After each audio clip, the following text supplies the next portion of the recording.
It's time to switch on the computer, and let's get computing. For an artist, really working to answer that question too, and like make this entire system more tangible and more digestible for people through art and how art communicates. And that's why it makes so much sense. Like that's why PFPs make a lot of sense. That's why crypto art makes sense. It's like these ways of attempting to communicate what this is all about. I realized there were a bunch of other nerds around the world that care about the intersection of art and tech too. What are we gonna do for fun? If only I could think I think of they're looking something. to replace this sort of centralized We'd better put on our government thinking truth caps. with decentralized cryptographic truth. Test. Real life. Test. Art. Hello, everyone, and welcome to another episode of The Dankness. I am one of your hosts, Dan Sickles. I am Jason Bailey, aka Art Gnome, one of your other hosts. And we are hosting some of the best minds in the cryptosphere for conversation about their work, their life, and digging into a bit more of the mythology surrounding the space. Yeah, so Dan and I realized that a lot of times these artists and collectors and personalities in sort of the crypto art NFT space, we read kind of the same questions and the same answers from them in a lot of interviews and podcasts. And, you know, sometimes it feels like they always were just kind of famous and don't necessarily, it's like hard to relate sometimes. But having known a lot of them before the space blew up, we wanted to start a podcast where we intentionally try to get at who they are as humans, not just as sort of famous and accomplished, you know, artists in the space. So, so much of the hype stuff is down, and people are bummed out, and they're not able to sell like anything. And there's like a combination of like artists can't sell right now, collectors can't really sell. The people that are like marketplaces or like, you know, almost like this new world gallerist kind of people can't really sell. So people are like, oh man, or like NFTs dead or whatever. And like now is the time, right? To like, I think people are psyched that like we're having authentic, open conversations with people that are a little goofy, right? Like, I mean, they're a little bit intentionally goofy. I think as much as I like to talk about art and like how valid and important, you know, the concepts are and all this work that people are making, like just a reminder that at the end of the day, like we should also try to have fun, right? And I think maybe that's what the Dankness is doing.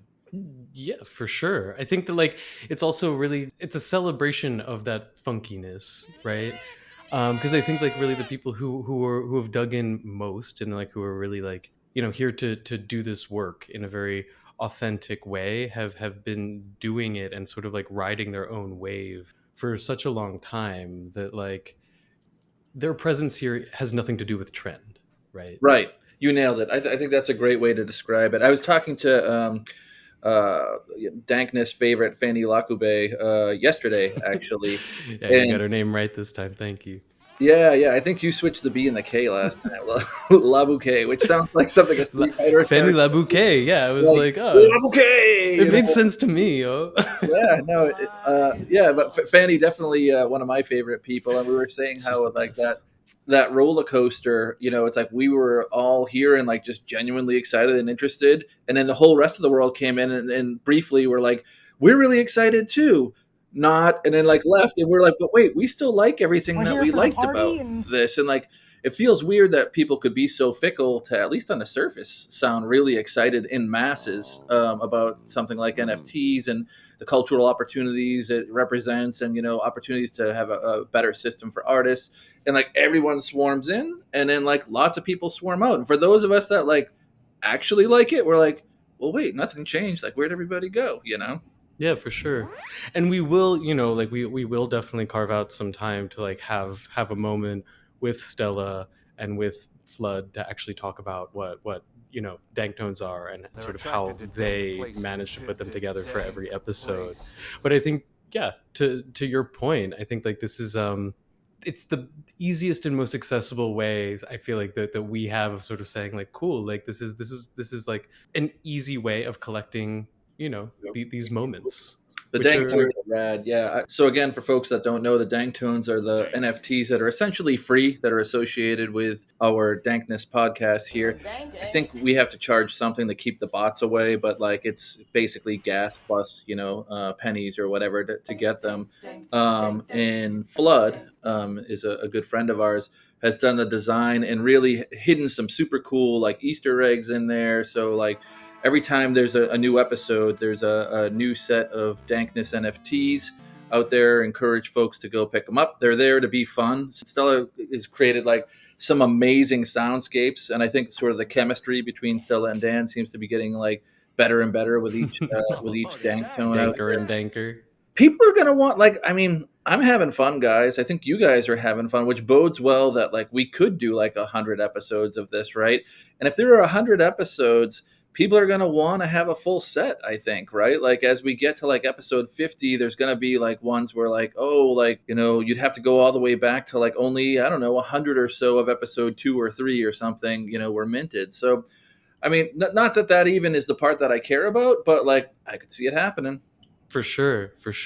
And That's shout cool. out to Async too for being awesome partners in this. Like that platform has been around. I mean, you've known Conlon for quite a bit too, right? Have I told you my Conlon story? We'll have to have him come on sometime, but he's just like a total sweetheart, one of the nicest guys in the space. And like early on, I want to say it was like early 2018 maybe, someone introduced me to him, and he was like super polite. And he was like, I have this idea where I want like artists to be able to mint NFTs, but like collectors can like change them and they'll have different states or whatever. And I'm thinking like, I come from like an art background. I'm like, no artist is going to like let anybody like change anything. But like, he's basically describing like the entire future of what unfolded, for the next 3 years of NFTs, and I like completely whiffed on it. So, Into the future. yeah, just a super good dude. Love Conlon. Shout outs to Conlon and Ace. Yeah.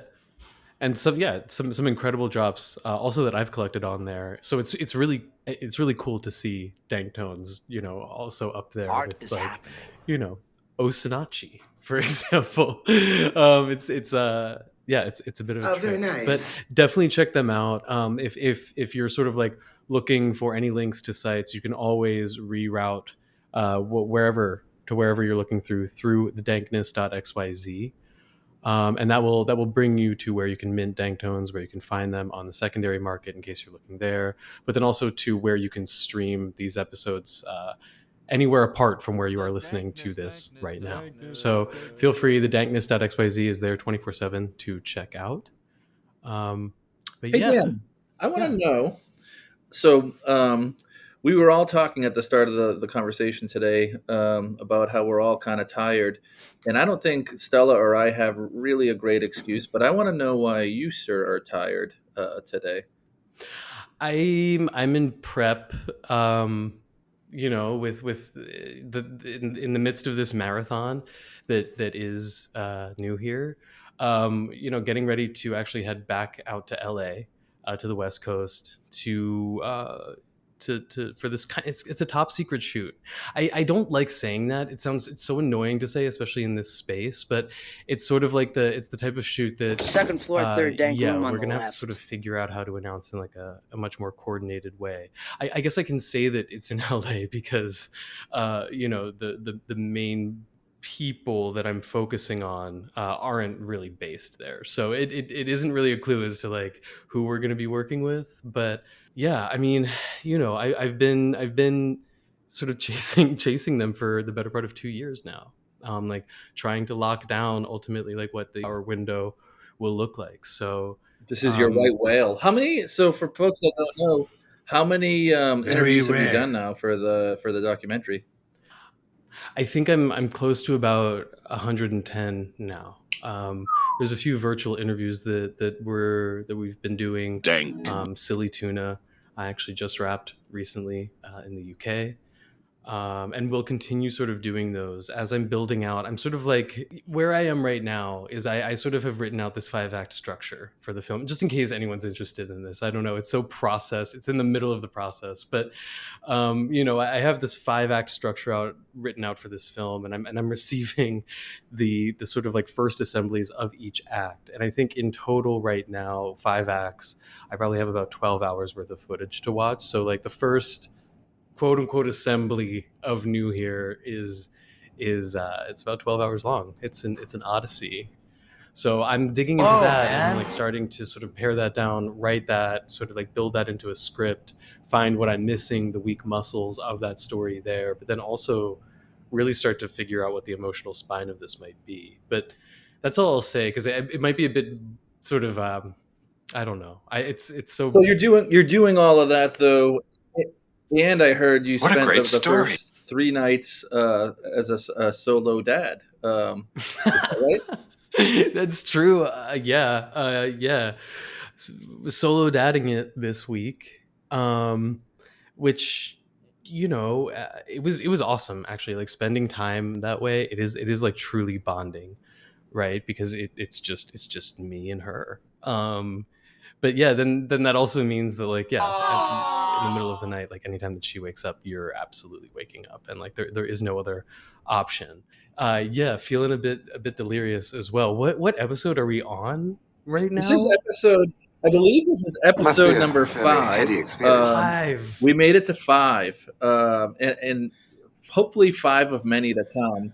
I think today's guest is actually someone that I wasn't as familiar with that you actually introduced me to, Dan. So who do we have today? Yeah, today we have C3 coming on the show. I'm super, super excited to chat with him. I know that, like working out sort of like VPNs and getting connected to our servers here in the States is kind of it's a bit of a rodeo. So we're going to work with, what we can and the connection that we have and sort of hang out with him for absolutely as long as we can. He's based in Iran, which has sort of like limited connectability to sort of main internets, cyberwebs, if you will. Yeah, such a great story, though. A good reminder of sort of the early days, why we wanted to build sort of this crypto art space, because someone who felt like they had no audience, right? Like, we wanted to build a global movement where anyone can participate, and even things like anonymity. So C3, needs to be careful and kind of maintain that anonymity. Which, when it's just like a random troll from the U.S. that just wants to say obnoxious things and they're going under an anonymous name, like it can feel kind of like, what's the point? But like, this is really a good reminder of how like it's critical for some artists to really actually be able to express, how they feel and what they think, and to be able to protest sort of the environment that they're in. That this crypto side of crypto art actually does have a purpose, and it's really important. For sure. And that's like, I think it's important again to really remind ourselves what those values are, and C3 is really an embodiment of that. I see that he's actually here. He's on standby now. And he found the doorbell. Look at that. So we're gonna get to C3 in a second, but first, what do we have, Bailey? Pre-roll?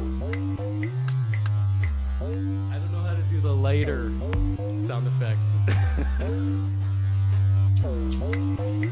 There we go. NFT collectors, did you realize fewer than 10% of NFTs actually store all the files on the blockchain? That's because it's really expensive to store files on the blockchain. Instead, about 90% of your NFT collection is dependent on marketplaces paying to store and pin the files. If those marketplaces go out of business, poof, there goes the value of your NFT collection. Go to clubnft.com and create a local backup of your NFTs for free. Your JPEGs will thank you.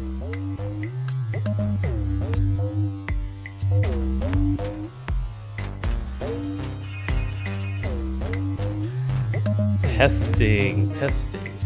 We are back, and for today's episode, we have a very special guest, a dear friend of mine, C3, who's an artist that also goes by Sena.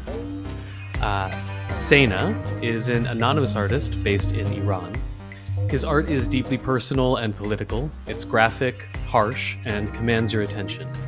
Using a very limited palette and coming from a lineage of crypto artists, including Cypherpunk Now, Sarah Mayohas, Carlos Marcial, who we actually have recently hosted on the Dankness, Pussy Riot, and others, C3 has quickly established himself among them as a preeminent artist activist in the crypto art movement. C3 is using blockchain as a means of cementing the history of contemporary autocratic Iran in a permanent, public, and highly critical way. www.c3naa.art. That's C3, the number, NAA.art is his website, where you can see all of his most recent works, as well as the works that are still available on the primary market. At C3NAAX, that's C3NAAX, is his handle on social media, where you can keep up to date with all of his communications. Some of his notable works include, but are not limited to, Ascension, The Rebel Queen, Eve, Crimes of the Dead, and Lucifer. I was actually introduced to C3's work by a friend, the notorious crypto art collector, Mr. 703, and I'm very, very grateful for the introduction. I'm also honored to include C3 as one of the featured artists in New here, and seeing his rise in the past year and a half about has been astonishing and very well deserved. I want to remind our audience that for C3, creating anti-authoritarian art, the act of him coming on the Dankness, and every time that he broadcasts a message of resistance online, he's taking and assuming the highest risk. Bravery is embedded into his work, but also in how he lives his life. And it's an honor to have him with us today. In an effort to protect his identity, parts of this episode may be edited before the broadcast. C3. I know it's been a minute since we spoke. It's probably been about 2 months or so, but I think the best way for us to kick off this episode is really just for us to open up the space to you, and for you to just give us an update as to how you are, how your family is, sort of what's going on around you at this moment. Hey Dan, how are you? I'm good. Excited to have you. You always make me look and sound way better than I actually am. Thank you. You're modest, sir. No, you're too kind, Dan. Well, it's really cold in here. I'm freezing and I love it. And past few weeks maybe has been a lot of stress and a lot of downtime, but we're going through it, and we will see how it ends. Maybe this year will be our year. You've been sort of saying for a while when we started talking. I mean, it was really before the protests had picked up in Iran, but you were sort of foreseeing that they were coming in a big way. I mean, what's your understanding of the situation there now? How do you see it? Yeah, for a few months and maybe a year or two, it looked like, or it felt like that the level of tension and level of anger was peaking. People were on edge on streets, and everywhere you go or everywhere you talk to people, people were really on edge. And you could feel it coming. And it just needed push, and that push came after the murder of an Iranian young girl called Mahsa Amini 4 months ago or so. That she was arrested by morality police because of improper hijab, and she was beaten to death by them. And so that news came out and broke, and the image of her lying on the bed in hospital just gave that push to people, and everything went down. The nationwide protest and uprising and the anger, it was never seen before, in this scale. It was unseen and unheard of, and it made you feel powerful and made you proud, because most of the times when you talk to people, Iranians are not we're not maybe as proud as they are now because we were maybe ashamed because we were silent and we were going through with it, and that shame, that collective shame that people had was weighing on people. But the uprising and the level of protests and the clashes and the anger that roared in the streets, that made you proud because we standed for something and we said it's enough. And a lot of people died and gave their life for that matter. And but it made you proud. Yeah. And you're responding to I mean, and this has been part of your practice for a while, but you're also responding to recent events by creating art, right? And Yeah. sort of selling it on chain. I wonder, sort of like, in terms of your practice, and Mhm. and maybe for artists in similar situations who are creating under extreme conditions, Mhm. and circumstances. I wonder, sort of like, what practices you have personally that sort of centers you and allows you to create amidst, chaos and violence. Uh, it's my go-to place. The amount of anger and sadness and shame. Everyone feels ashamed, maybe, that I have that when you see other people getting killed and getting beaten, and you see this brutality and cruelty of people, that these people, it kind of grows on you. So I really need art or making art to stay sane, maybe, uh, because you can literally go insane if you hear the stories of how people died, or how are people being treated or being tortured or being beaten, being raped. You can literally lose your mind. And you need, at least me, I need that thing that art gives me, that That I could, outlet. yeah, yeah, yeah, that I can stay sane and I can wake up in the mornings. I just use that anger and depression and anxiety as a tool to, as a force to make art, maybe. Mm. How much can you tell us about, sort of like the past lives that you've lived? You've been practicing art for quite a bit, but you've Mm. also had other experiences and other occupations. I know that there's sort of limitations to sort of what you can talk about and how you can speak to it, but definitely curious as to your experiences there. Yeah, I I started doing art from an early age, and I continued doing so because I was this kind of autistic, introverted, and maybe a silent kid when I was a little boy, and I didn't have that much um, friends, that many friends.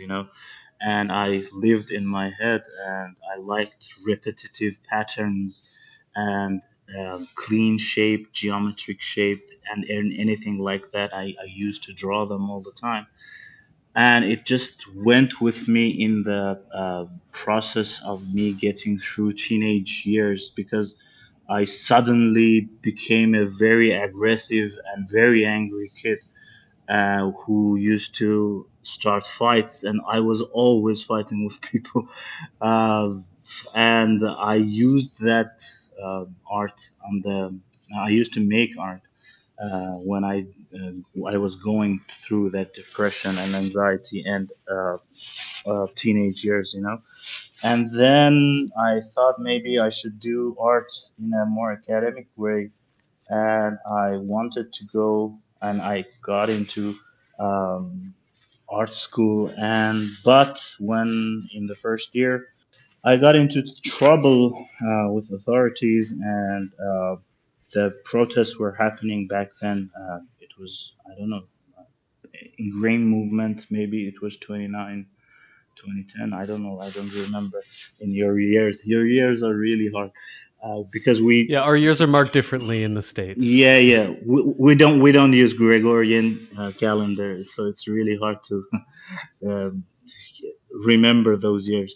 But those protests happened, and I was in college, and I was very active in the political community, and we used to uh, publish a magazine every now and then, and I used to draw and design covers for it and make pieces for it with very few things that I had back then.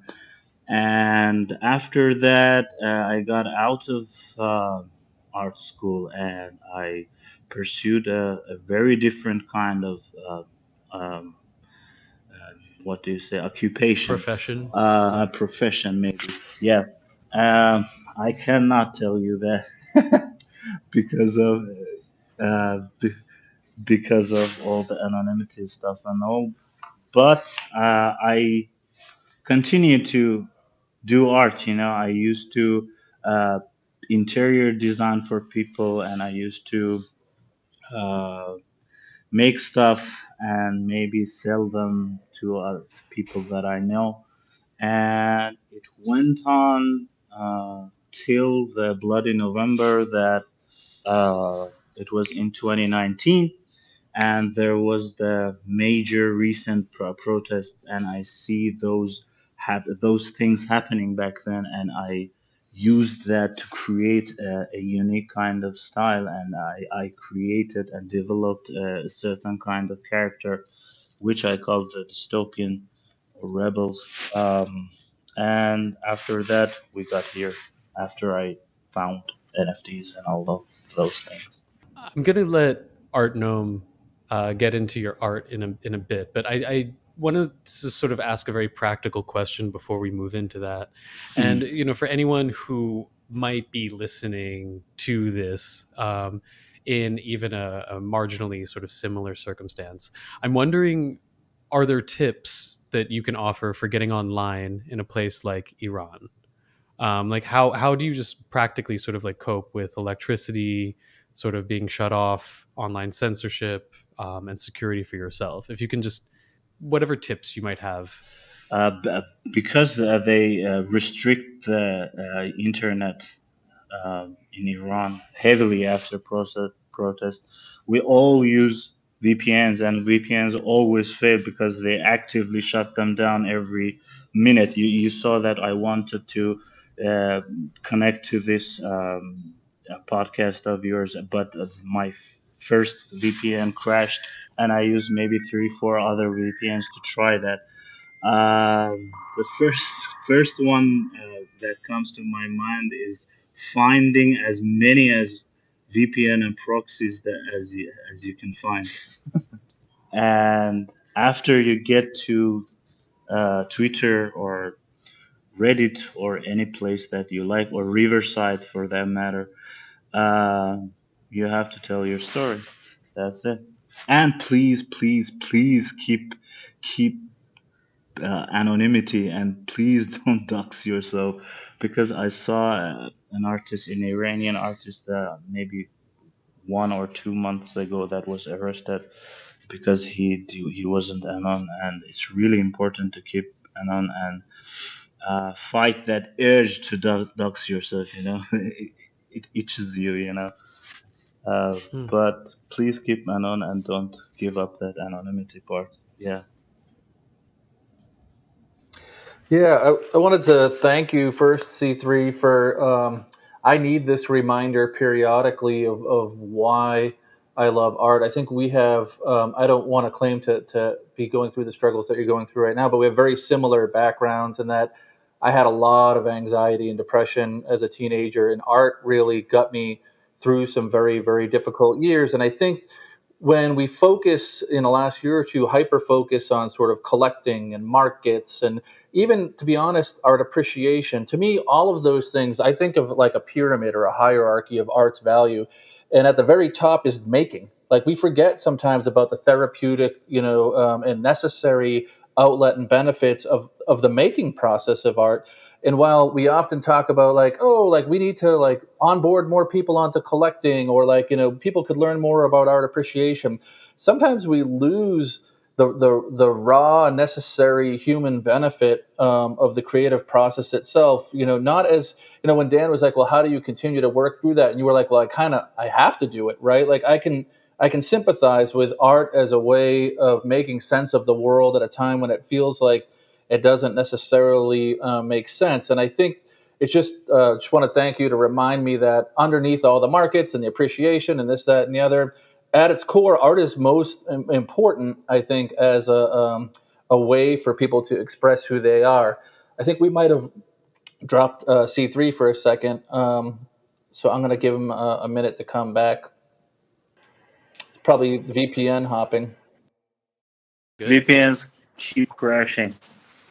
No worries. Artnam, you were saying about the I last heard about the art and the teenage years and that. Yeah, so I was saying that, thank you for the reminder that art's greatest purpose really is in the act of the creation and what it does for us, as humans, to be able to make sense of the world around us, particularly in challenging times. And it's easy to get distracted from that. But I can remember, those years when I was far more active making art, that it's a pretty quick follow-on that you do kind of want some sort of audience, right, to be able to communicate to, so that you're not kind of yelling at the wall.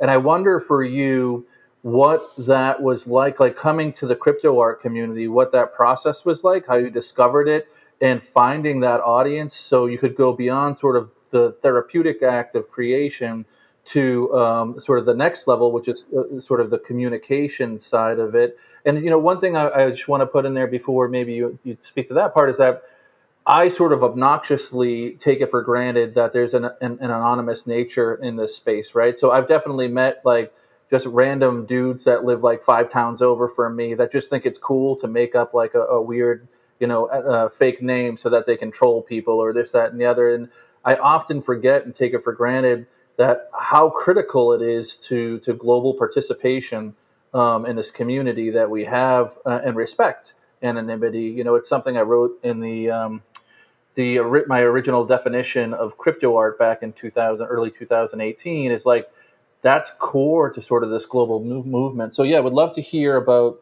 that transition from sort of making to finding your audience, particularly in this global audience in this crypto community. Yeah, when I started and found out about NFTs, I really believe that no one will ever see my work, and it was impossible to sell anything. That's the second thing. And I told Dan before this, when I knew about NFTs and figured out what they are, I just wanted to document my presence and my pieces on chain.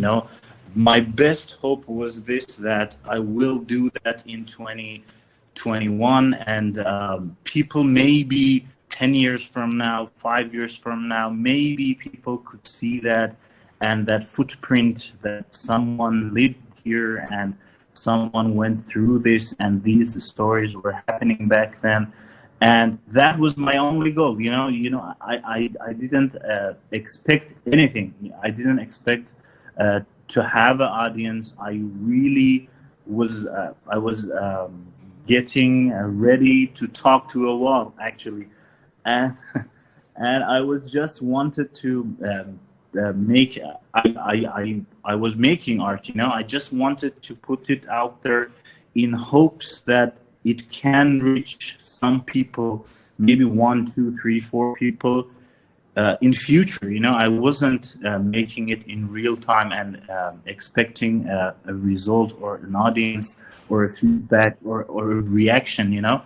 At first, it was because of that documentation part of the on-chain art, that there is a timestamp, there is a description, there is a guy's name under a piece, and there could be a background story to attach to that piece.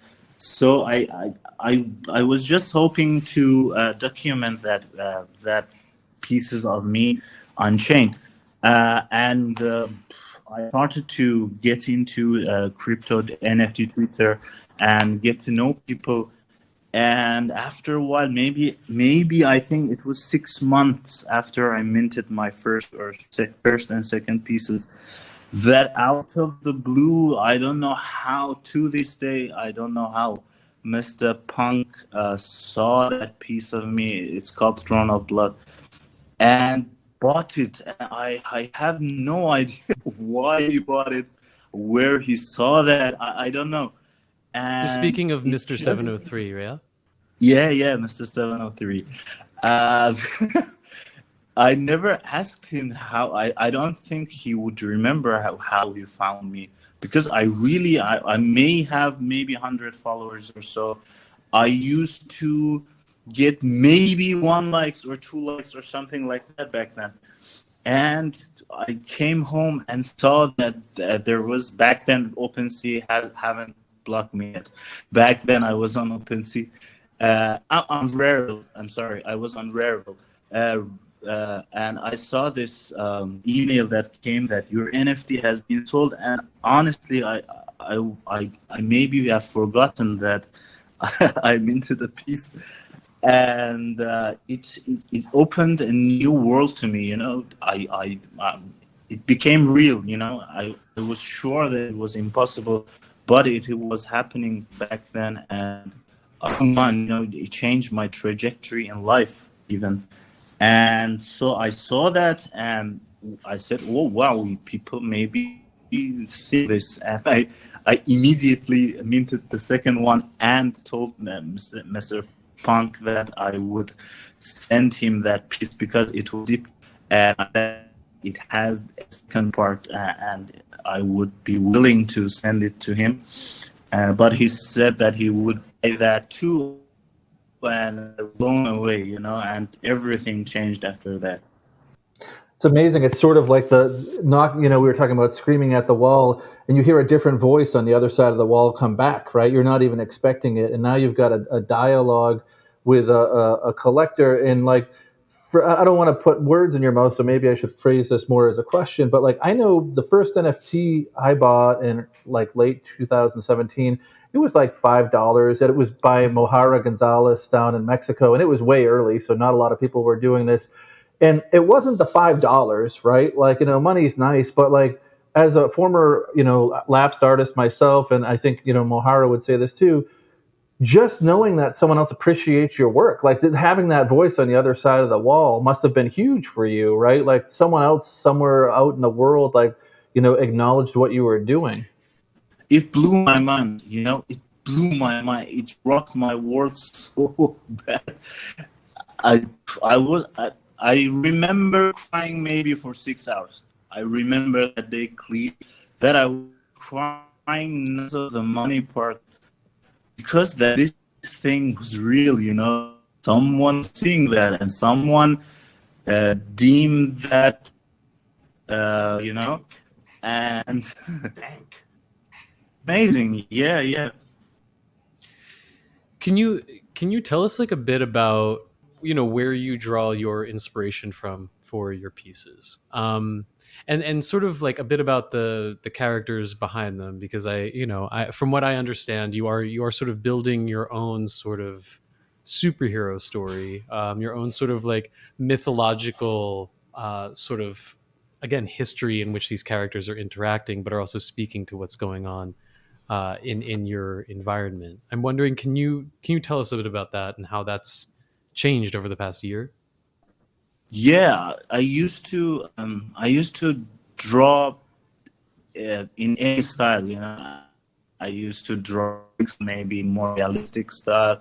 I used to draw abstract. I used to draw this kind of minimals. I have a lot of years, you know, I paint in a lot of styles. So as soon as that I got... I think we're losing you. I think we've lost C3 again. 1 hour later, 2 hours later, 3 hours later. Can you move it along? I'm all out of time cards. Hello. Hey, there he Yes. is. There he is. Yes. Yes, we got you. Touchdown. Wow. I switched 4 devices in the last 5 minutes. Yes. Nice. Wow. Very nice. Well, good work. I'm doing some stuff that are locked in NASA headquarters, I think, to join here. Yeah. All right. Well, How are you? honored that you've brought your hacker ship to the Yeah, Dankness yeah. C3. I will send you the proxy app that I'm using, and it will blow your mind. Please do. It's yeah. It's called Nekoray, and I think it's from the Chinese people, and it's really cool. Level shit, right, Cool. ladies? Yeah, we and Chinese have very much in common. We have that same issues. That's why we have so many apps that overlap with each other. For sure. For sure. I Yeah, mean, yeah, I was only in China for a little bit, and it was always something to deal with and contend with. So yeah, I can't imagine what it's like for you on a daily basis. yeah. Are we recording this? I started recording just so, Perfect. once you hopped in, once you landed, we wouldn't miss anything in case, Sure. um, How are you? I'm well. I'm well. How are You you? look good. Well, yeah, I You mean, look good. I guess, thank you. You look good too. I know. I'm glowing today. But yeah, I want to hop into it. So for people that are listening, we had a bit of a technical issue with VPNs 2 days ago, and it was actually sort of in the midst of C3 explaining sort of how he worked around the censorship where he lived in order to communicate Yeah, sort of beyond yeah, borders. Um, and we can get back into that obviously in a second, and and I think sort yeah, of the next part of the conversation is also really talking about your art and how that's evolved hmm in the time that you've been creating hmm NFTs.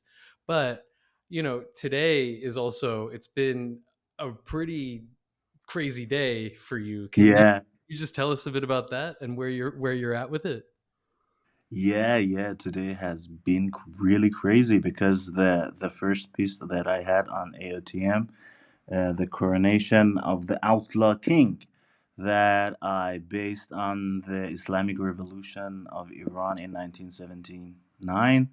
That sold to a collector, a dear collectors of mine in Raiders Dell, and after that, maybe half an hour later, my other piece on Super Rare sold too. So because because I am banned from OpenSea.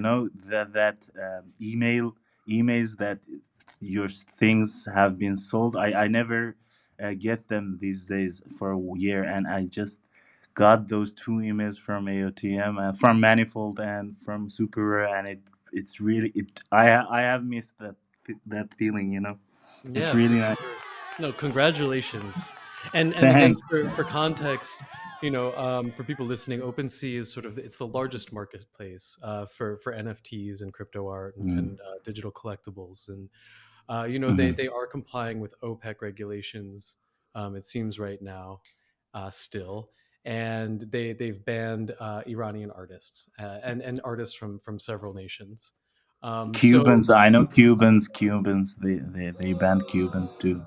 yeah, Yeah. and it's sort of been Thank. on you guys to use the tools, that are created, obviously with the help of other platforms like Manifold and Super Rare is still hosting your work, which is Yeah, Super Rare, Manifold, and now AOTM is working magic, especially Manifold. Manifold. Shout out to all the people on Manifold. They are the next big thing for yeah, freedom. Freedom yeah, is a good thing to fight for. Yeah. for sure. And it's Yeah. I guess, well, so what do you do now? So you've had these sales, you've had these, like, these two, are these sort of like all-time high sales for you? They are not my all-time high sales, but they're close. Yeah, they're close. So They're very good sales. Yeah. so what's next? I mean, like this just happened like I guess like an hour and a half ago. What's Yeah, the yeah, plan? I yeah. mean, you're hanging with us for sure. But what are you doing after this? What's the plan tomorrow? I have no idea. I'm working on maybe two or three pieces. One is a secret project that I cannot name, and the other one is in kind of negotiations with another collection maybe, and we will see how that goes. It'll be an edition piece, I think. And I'm working on a single piece that I was hoping to get it to a collaboration with another amazing artist, but I don't know if that will happen because that artist is going to is going to very big places right now, and I don't know if we can do that, but we will see. We will see. It was pretty bad days. These, especially these last 2 3 days, maybe.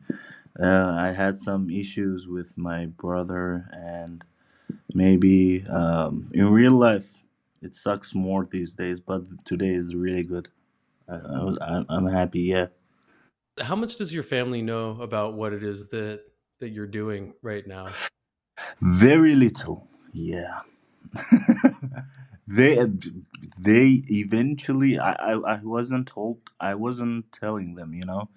But eventually you have to tell them why you're not you're working your usual job, and after 2 years it gets weird, so you have to tell them that you're not dealing drugs or something. For sure. Yeah, For yeah, sure. so they know about Bitcoin and they know about this kind of things now, but but they don't know that much. My friends, maybe one or two friends know that I do this, and other than that, no one knows that. That's Yeah. nice. Yeah. Well, I guess I wonder because if I was sort of sitting in your spot, I guess I would call everybody that I know and be like, "Hey, this just happened today." I would broadcast it online, like, and I would want everyone to know that it's like Dan Sickles, like it's me. I just did this, victory lap, all of that. Yeah, How do you the celebrate? Yeah, where does that go? yeah the temptation is really hard and really big, but I just can't do that, and I just maybe celebrate with myself. Uh, it's pretty normal, and it's like shouting in a room alone. That's You it. also, I mean, you also do have a very vibrant Discord community too, who Yeah, yeah, they're there all the time. I mean, I see how crazy that chat goes when you make sales like these. yeah, yeah, yeah. I have been blessed with very good collectors over the year or two. They're really nice to me and they support me.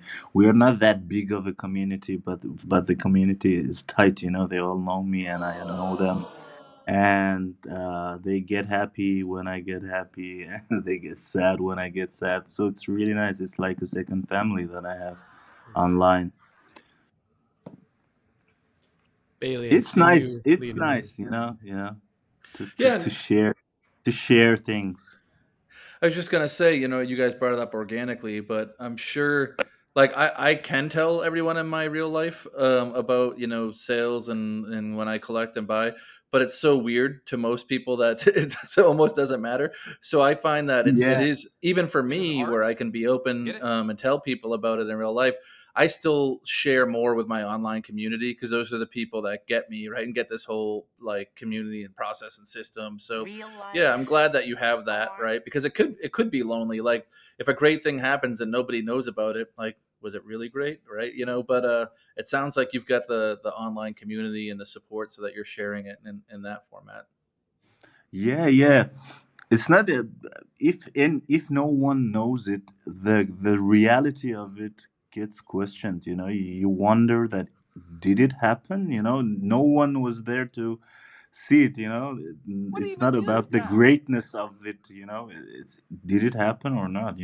When no one is here to share it with me, you always question your reality. I have a double life, and uh, nothing from my real life is shared with the online world.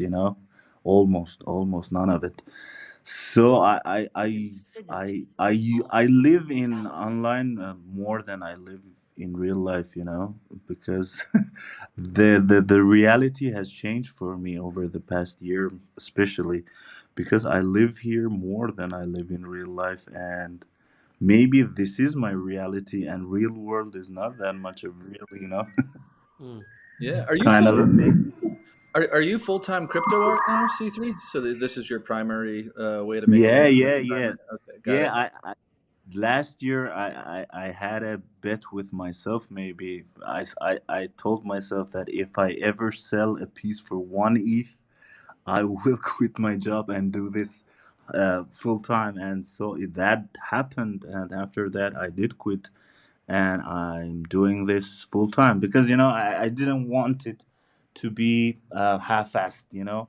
I wanted to do it full time and see where it goes. I didn't want to have any regrets after that. Maybe 10 years from now or 20 years from now, I didn't want to stay at home and thinking that if I quitted my job back then, maybe I would have done something. I didn't want to have that regret. So, so I'm doing this full time. Yeah. Congrats. Thank you. Something that I love about what this movement has enabled, and particularly for people like yourself, Hmm. who aren't able yet to visit the United States, right? Hmm. Because of the restrictions placed on us by government. Like Yeah. there have been events though that I've attended in the States where Hmm.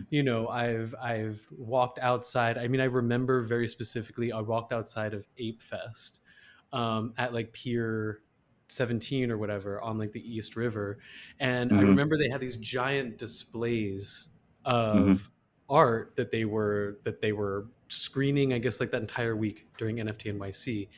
Hmm. And as I was walking out from the Bored Ape party, I remember seeing your pieces on display, like on these giant screens. And Yeah. I How think I sent crazy. you I think I sent you a photo of it. And Yeah. Yeah. in a Yeah. way, it was kind of like, okay, well, like you're here. Like in a way, you're present even when you're physically not. And I think that like the fact Yeah. that your art has been able to travel in that way, it's no small thing, that like in a way you are also at South by Southwest. In a way, you are also at Basel. I mean, you were just at Basel in Miami, right? Infinite possibilities. Oh no. And it looks like we lost him again.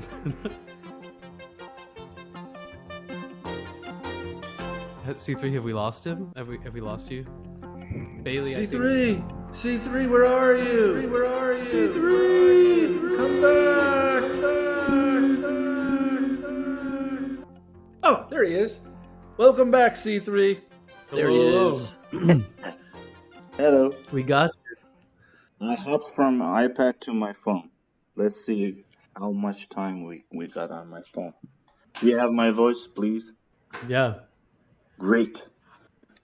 Yes, sir. Can I Yeah. give a description about why this happened to people who are listening to me? Maybe Yeah, why? sure. That maybe I should picture Iran for you. The internet speed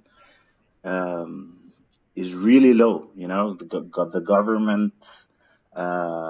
government make it slow so that people cannot or should not open things on the internet. So the speed is so low, and after that, if you get the speed, it's heavily restricted. Every major platform and every major website is filtered, and you cannot access them.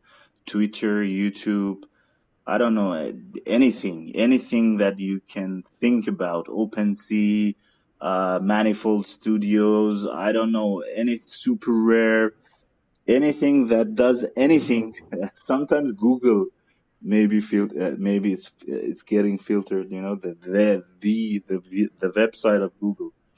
So that's that. And I don't know, in Iran, so you cannot, every major book that gets published should go through a special morality and a special committee. So they read your book and they assess it, if it's okay, if it's not, what things that you can talk about in your book. Or maybe every film or every movie that you're in that business should get a special permit before it happens. So you have to send your script and they read your script. And if you get okayed from that script, you can maybe make your film. And after it's been made, you should send your movie again to them and they should okay that too. And even after you make a movie and you already got the permit to make it, if they don't like the messages in that, and if you say something that is not in accordance to the Islamic Republic, they will shelf that movie and maybe 2 years of your life is gone.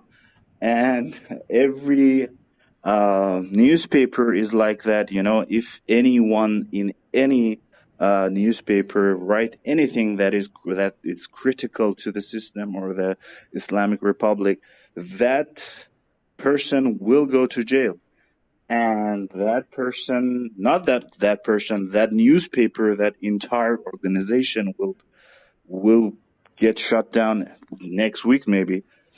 So that covers books and movies and newspapers and internet and anything like that. In your personal life now, we are fighting for hijab.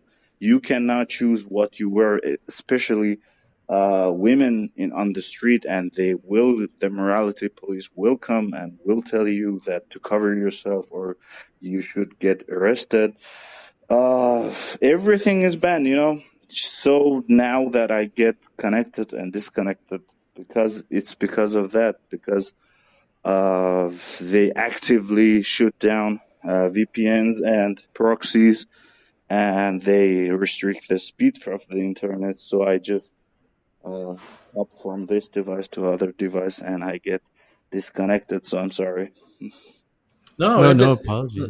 No apologies. And I'm curious, C3, has it always, maybe this is a naive question, but has it always been this bad in terms of morality police and banning books and banning movies? Or does it fluctuate and you're in a particularly strict time? Like, were there times where it was more loose and liberal, at least relative to the way it is today? Yeah. Or has it always been like this? Yeah, after the revolution, maybe 79 until maybe mid-90s, it was very much more restricted than now. It was more like the Taliban governance, that's happening in Afghanistan back then. And after a while, maybe mid-90s, I don't know, in your years, it was mid-90s, some liberals came on and it got better. There is maybe 8 years of very much good progress in terms of maybe liberal, more freedom to person, and to the books and to every other stuff. And I can send you that years. It was a particular president back then.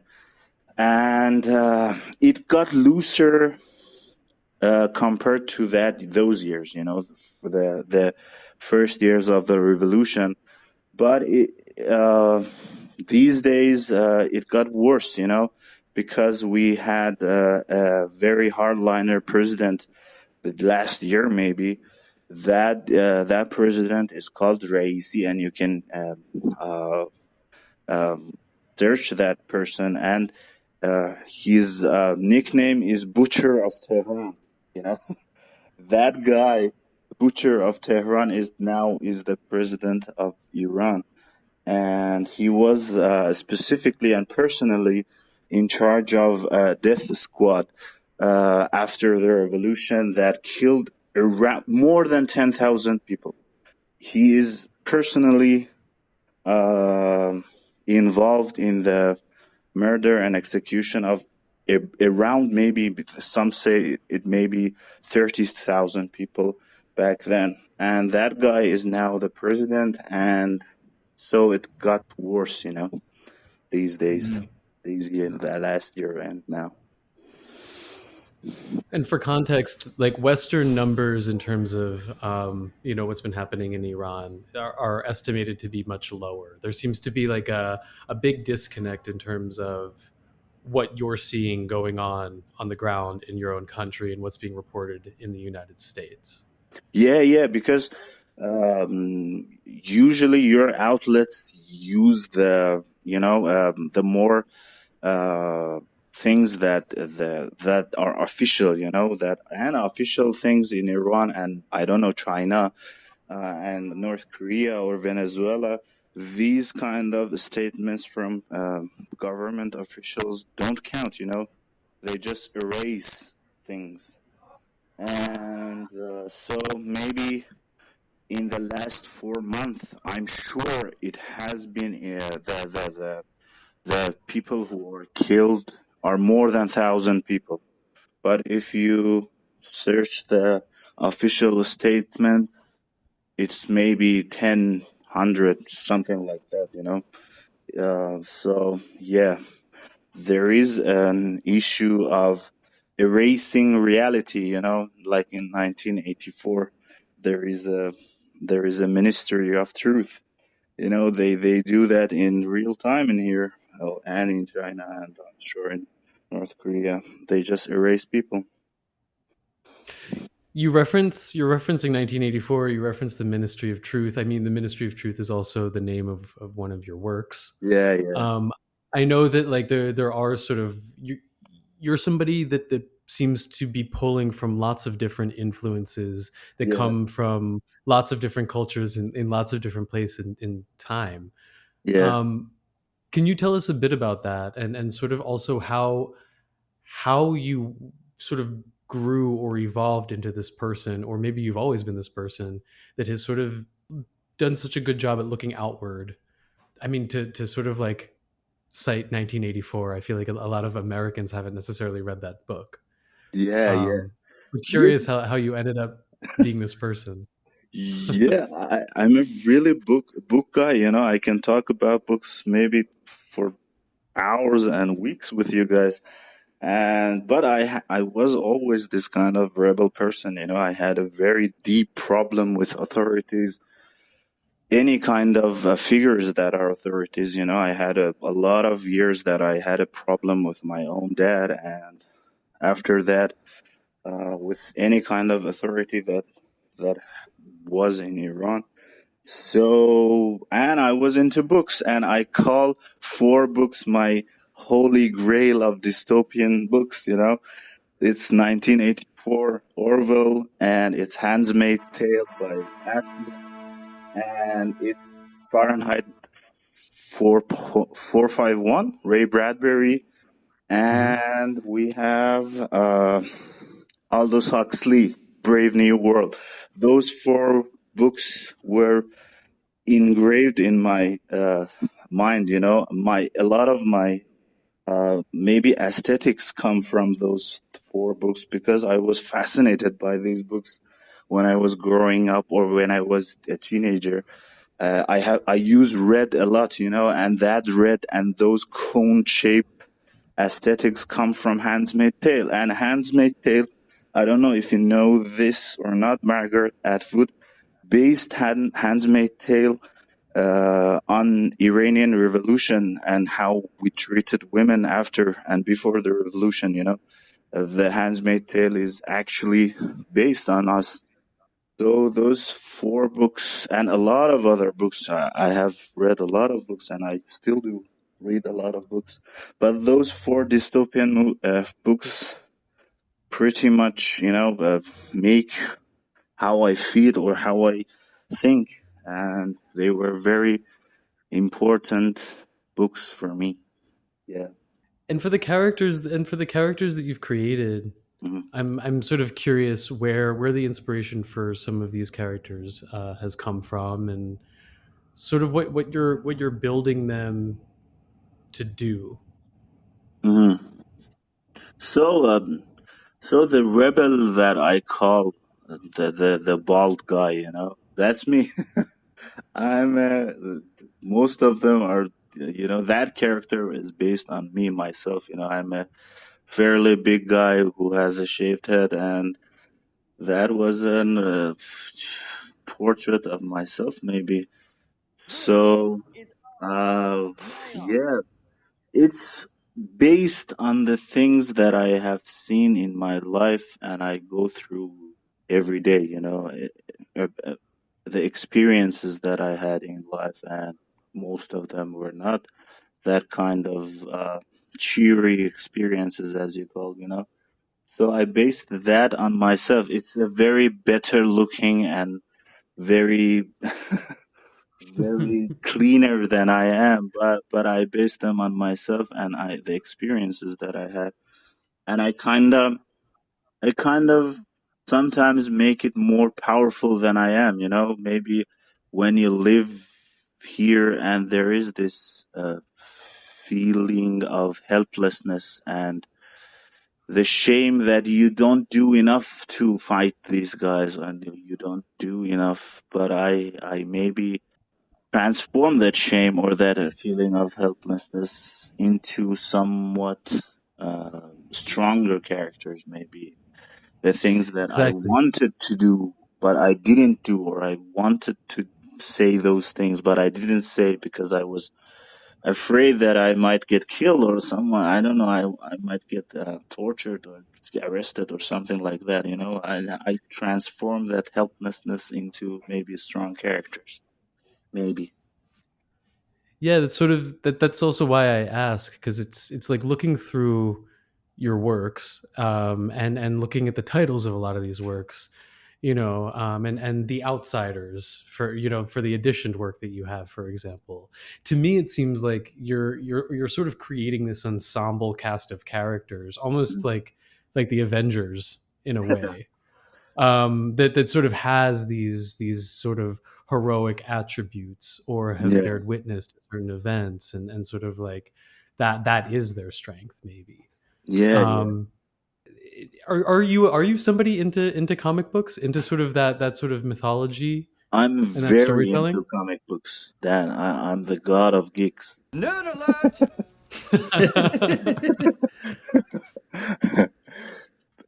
Everything comic or everything about games, video games, or comic books, or I don't know, fantasy books. I'm a huge Tolkien fan, and I die for Tolkien, or maybe Neil Gaiman, or maybe Witchers. Have any of you read Witcher books? They're amazing. If you I have haven't not. read Witcher books, they're No. Andrzej Sapkowski from Poland. I think that's the guy for fantasy books, and I love them. I love anything that has imagination in it. Mm. Yeah. I'm curious, because we've spent a lot of time speaking with people who have been in this space for some time, and some time is really, we're talking 3-4 years, right? Relative to those people, you're sort of a newer entrant Yeah. into the space as an artist, and I guess like I'm wondering if you can tell us sort of what that experience has been like for you. How have you been received? We know about the sales, but I'm wondering, what it's been like sort of stepping back to sort of create this community. The start was really hard. I think I minted my first piece in 2021 June, maybe. I was in the community maybe 2 months prior to that, and those June till the December maybe that year. It's now going to be 2 years. Oh, wow. That those years that I didn't have any followers, I was on Twitter back then, but I kinda wanted to make my own persona, so I blocked and unblocked everyone that I knew on Twitter. So I started with 0 followers back then, and that was really lonely. Artist life is lonely in general, but but but those days were really lonely and sad, and I was in particularly bad time of my life back then, and it was really dark back then, because I was doing things bad, but I didn't know anyone. And in real life, you have to know this, that no one that I know knows anything about crypto, or let alone, the NFTs. Crypto is something like a fairy tale to a lot of people when I talk to. So I didn't know anything. I watched maybe 1 or 2 YouTube videos back then and figured out how to mint things on Rarible, and I didn't know how to mint things. And I didn't have any money to to pay for gas, and Ethereum was at 4.5K maybe back then, and gas fees were, I don't know, $50, maybe $60, and I had maybe $200 in life. So back then, when I didn't know people and I haven't found my people, it was really bad, and I was really in a dark place. But I kind of figured it out. Maybe I kind of figured it out after maybe 5 or 6 months, that it's not about chilling, or it's not about doing the best kind of work, or maybe the best looking art. It's about people and getting to know people and getting to be friends with people. And I focused on that maybe, and little by little I made friends with other artists, and I was fortunate enough maybe to have very good kind of collectors back then that saw something in my art, maybe because it was from the financial aspect of it, buying things from me was like suicide back then. But they saw something in it, and Mr. Punk and a lot of guys, Mr. Krusty back then, they bought some things from me that were particularly expensive back then, for a guy that hasn't sold anything. But they did trust me, and I did continue to make things. And I found my people, one by one, I tried to find people that thought like me, and we're here. So it has been tough, but I have been fortunate enough, Yeah, and honestly, we are very fortunate to have you, for sure. No, you're too kind, Daniel. You're too kind. No. With that, say it, Bailey. You go for it. You hop in. C3, are you ready for 22 random questions? Questions. We're gonna hop into it, but first, you telling Bailey what we gotta do. I think we're gonna do a pre-roll. Is that right? That's it. Never forget the pre-roll. Pre-roll. What?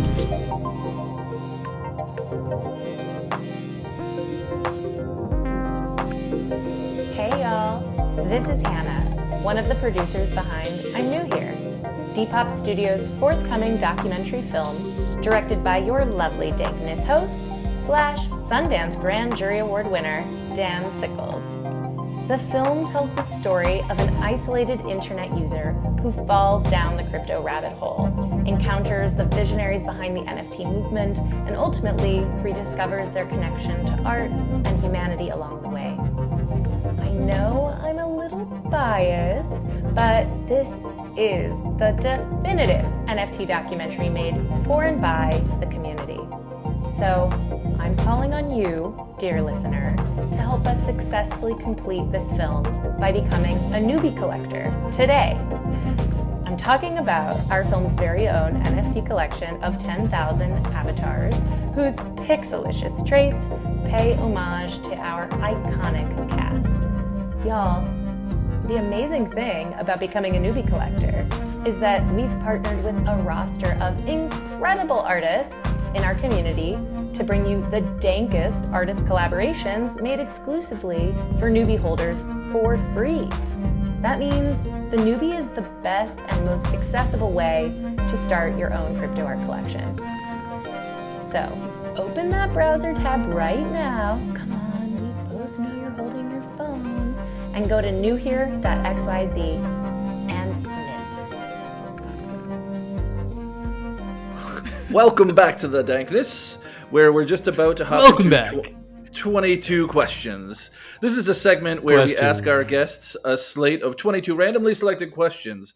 A quick note to our guest: don't overthink your answers. It's easier if you don't think about the answer too much. If you'd like to submit a question to be included in 22 questions, please feel free to reach out directly to hello@depopstudios.xyz. All right, C3, are you ready for 22 questions? Let's go. Okay, here we go. Question number 1, C3. What did you eat for breakfast? What did I eat for breakfast? An omelet. Oh, wow. What was in the omelet? That's a common thing that comes up, actually. What was in the omelet? I think our omelet is different from your omelet. We use eggs and the tomatoes with our omelet. That's Iranian. Sounds delicious. Yeah, it is. I prefer protein for breakfast. I rarely eat breakfast, but I prefer protein. Very nice. C3, describe the state of your bed right now. That's really going to be weird. I never had bed in my life. When I was a child, when we were a child, we didn't have beds, and we used to lay on the floor every night, and so that kind of stayed with me. And I never had a bed till now. I sleep on the floor on a Persian carpet wherever I can in the home. Cool. On the studio, sorry. But it's really good. Persian carpets are really good as a bed. Oh, wow. Yeah. Very comfy. When and where was the last vacation that you took? Last vacation, I went to northern parts of Iran, I think. It's the beach of the Caspian Sea. It's really nice. You should visit. After these fuckers are gone, maybe. Not now. That sounds nice. How old were you when you received your first computer? Oh, maybe I was 11 or 12 years. Yeah. Who's your favorite writer, author, or speaker? Oh, we can talk about this for 3 hours, can we? I'll let you riff. I like Tolkien. I like Gaiman. I like Sapkowski. I love playwrights. I'm a very Shakespearean guy, and I love Shakespeare. And maybe Sam Shepard, and I love Martin McDonagh from the recent ones, and I love I don't know a lot. I love Chekhov from Russia in the playwrights. I love English writers more, American writers. I love Carver. I love Chandler. I love a lot of people. I love Jonathan Safran Foer. Maybe. Do you know him? I love Steve Toltz from Australia. I love Beat Generation. When I was younger, I was obsessed with Jack Kerouac and On the Road, and I love a lot of people. I love J.D. Salinger. I love Paul Auster, and that's it. I don't know. Wow. It's a really good syllabus. We need to get a book list from you, C3, that maybe we can publish to the Dankness website. That'd That'd be kind of I, cool. I would gladly do that. Uh, Books are my things. Books and sports and movies and plays and video games and art. I really like art. I love it. So C3, what's the worst job you've ever had? What's the worst job I ever had? Can maybe skip to the next question. I will tell you Oh, after. I got you. I got you. Yeah. Yeah. Who in the world would you like to meet but haven't? You guys. A lot of people from in the NFT world. I really like to visit United States and NFT NYC or something like that and meet all of you guys. I really like to meet you guys in person. Aww. We'd like to Yeah. meet you too. If you could live anywhere in the world, where would you live? Maybe in Japan. I love Japan. Maybe I should have Japan, south of France, or Iceland. One of those three. Wow. Yeah. And what about Japan? Is it that you like? What appeals to you about Japan? Japan. I love Zen gardens, and I love I love gardens in general. I really like their calmness, and I was always maybe a crazy person who had a temper, but these kind of slow and calm things fascinate me. Zen gardens and bonsai, and I love the samurai way and anything like that, and I love Hayao Miyazaki animes, and I just love Japan. I really like Japan. What's your favorite arcade game? Arcade game? Street Fighter and a game called Contra. Did you have Contra? Oh, I love Contra. I remember the logo, but I don't think I've played it. So are you talking about the original Contra C3 from like Nintendo, the very first one, or like the newer edition? Like I remember the very first one when you jump up and down to the second levels and then it switches to like first person mode and everything. It was never first. Yes, first person. When you get to the boss levels, you had to kill that boss guy in first person. Yeah, I think that's the first one. It's really. This is one where you're walking with the gun and you're just shooting it kind of straight ahead, right? Yeah, that's amazing. Do you remember the cheat code? I might have this wrong, but I'm pretty sure there's a cheat code on Contra for Nintendo. Do you remember what it was? Oh no. So I think it's up, down, left, right, BA, start. I think that gets you like infinite lives or something like that. That's amazing. I should get Contra somewhere. Artnom is way geeker than me, I think. See, you thought you were the god of nerds. I'm a nerd, at least as nerdy as you are. I think we could have a nerd off. Perfect. Let's do a trivia. Bailey, you have the next question. Oh, I thought I asked about the video game. I was excited because the Contra. Let's see. Favorite era of art? Era of art. As much as I like the Renaissance guys, and I still love Raphael and Botticelli and I don't know, Da Vinci on those guys. I think the modern era more. It's more free and late 19th century till the inside of the 20th century, the modernism era is really cool, and everything that they created laid the foundation for us. I like freedom. I'm a freedom maxi, and those guys were free as fuck, and they didn't care about any rule or anything, and they just created exceptional things. I really like modernism, maybe the mid century of 20th century, I might add. Dank. What website has made the most profound impact on your life? Wikipedia. I love Wikipedia. Everything I know is from Wikipedia. This question's a little serious, so if you need to pass, you can let me know. But what is your favorite pizza topping? Pizza topping. I really hate pepperoni. I hate pepperoni. Read my lips. Oh, what's your No. favorite though, C3? This is an opportunity to celebrate toppings.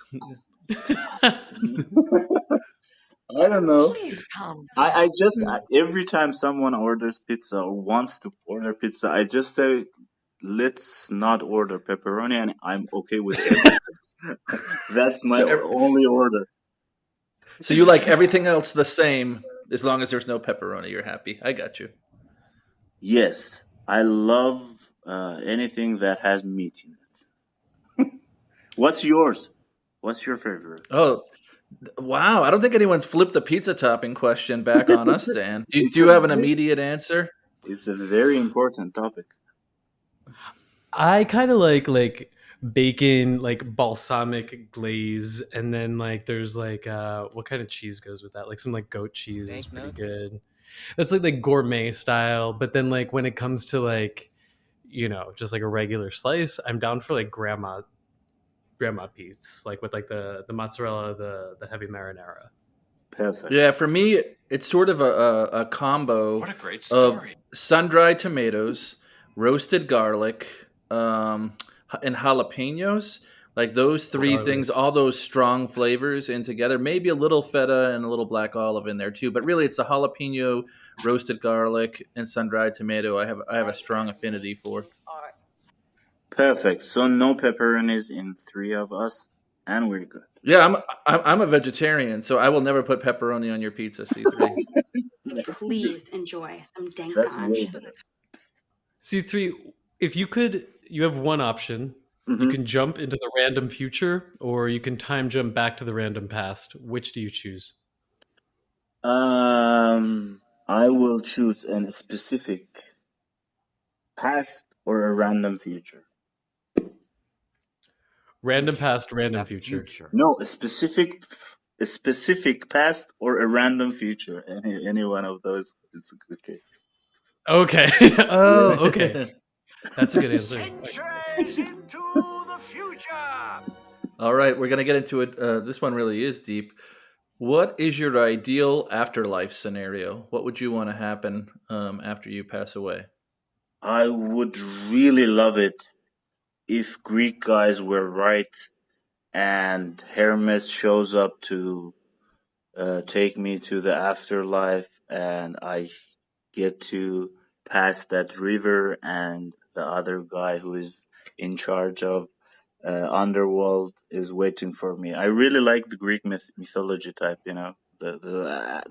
I'm really deep into Greek mythology, and I love Greek's version of afterlife. So you would really want to like live that story, cross the river Styx, meet Hades. Hades. I love Hades. Hades is my god.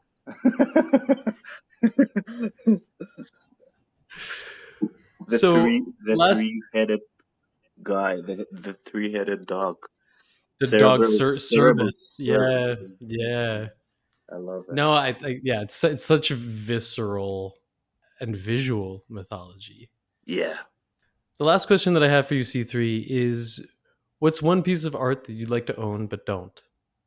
One piece of art, digital or physical? Could be either. This is art. Get it? I would like, from digital ones that I know, that Lucy piece that Sam Spratt has.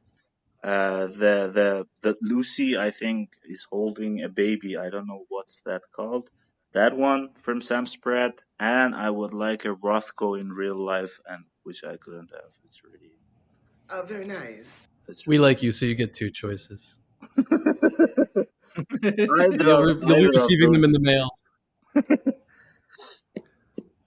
Well, C3, it's been such a pleasure to have you with us. Thank you for all of your work in making it happen, and all of the VPNs, and jumping through all of the hoops. We really, really appreciate you taking the time. Thank you for having me and having the patience to have me on this, and I really love you guys, and it's been an honor. I love it. I'm a huge fan of both of you guys, you know that. No, thank you. Thank Much you, love back to you. Where should we be looking for the most recent updates? I know that I listed your socials at the top, but if there's any other sort of destinations that you'd like to send us to, obviously feel free to plug away. Yeah, I have my own website, and you can check AOCM anytime you want.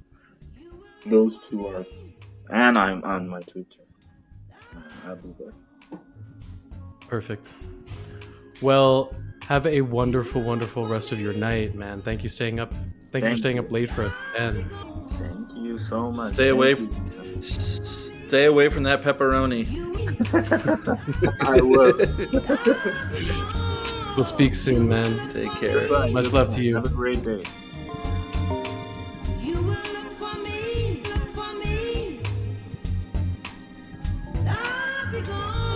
Hey everyone, it's Dan.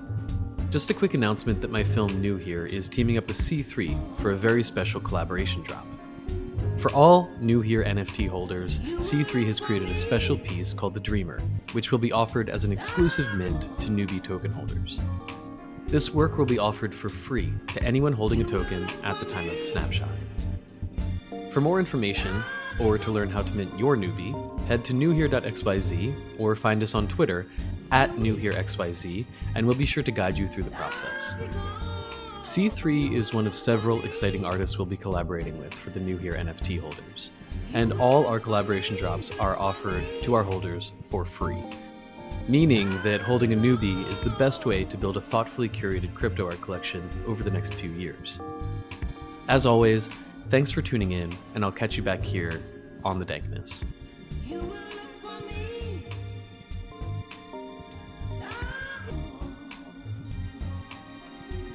All right.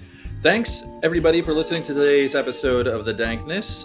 If you could do us a favor and click like or share the podcast with other folks that you think may enjoy it, that helps us get the word out. And we do appreciate it because it's sort of word of mouth. That's how this stuff spreads. But also, really, really want to thank our guest today, C3. How do folks follow C3 and his work, Dan?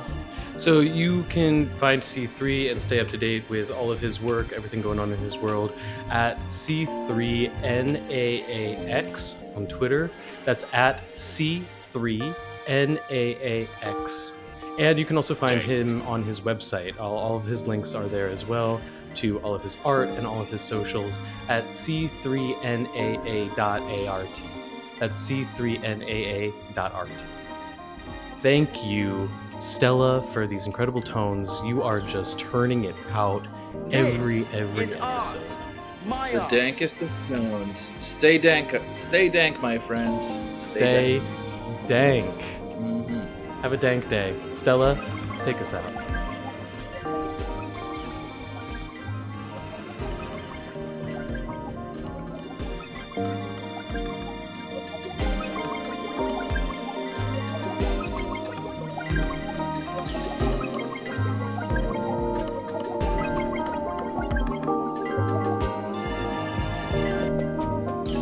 This is Flood's AI-generated assistant speaking on behalf of himself and Stella. Flood and Stella are extremely busy working on making the dankest Danktones for the upcoming episodes. Here is a ChatGPT intro to them and their work on the Dankness. Flood and Stella are audio-visual artists collaborating to make waves in the Dankiverse with their trippy, acid-infused art project called the Danktones. They have been super busy lately, working around the clock to create some mind-bending image composition NFT art that's about to turn heads in the community. They're hitting all the retro music store vibes. The podcast cover art includes stickers, holographics, shrink wrap, and even some redacted sound effects. Yes, you heard that right. This wild duo is bringing back physical media vibes in a big way with this release. But it's not just the medium that's impressive, it's the audio-visual art itself. Flood and Stella's art is truly something special, with bright, bold colors and intricate patterns and zany sound effects that will have you feeling like you're tripping on acid. So if you're a fan of NFT art and you're looking for something a little bit different, definitely check out Flood and Stella's The Danktones project.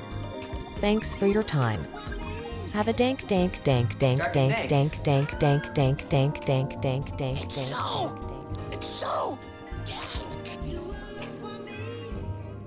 Super rare. Second floor, third dank room on the left.